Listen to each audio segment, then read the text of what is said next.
Naghahanap ka ba ng campsite na malapit sa ilog? Na walang pesteng mga lamok bago matulog? May mala roller coaster pang ride bago makarating dito? O i-hike mo ng 20 minuto kung yan ang trip mo? May balsa sila na dadalhin ka sa kabilang lupa? Well, I mean, para mag-set up ng tent sa kabila. At kung wish mong tumangkad, pwedeng magtatalon dito. Pero kung hindi epektibo, abay taasan mo. Malawak ang kanilang ilog, pati aso mo'y makalalangoy. Kabayong palaboy-laboy, tutubing nag-e-enjoy. Ang tubig ay may kalamigan, ngunit masarap langoyan. Tiyak na ika'y gaganahan sa iyong agahan. Kung gusto mo ng kuweba, abay puntahan na. Ang tanawin ay maganda, lalo't kung nasa taas ka. Merong malaking bato na maaaring akyatin mo.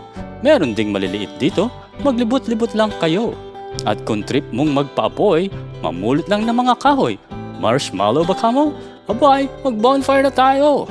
Ang safe haven sa North Saragay ay masarap puntahan dahil sa dami ng iyong mapaglilibangan. Kung trip mo din na may konting kadramahan, ay slow motion mo na yan! Or baka trip mo lang din na mag-Tarzan.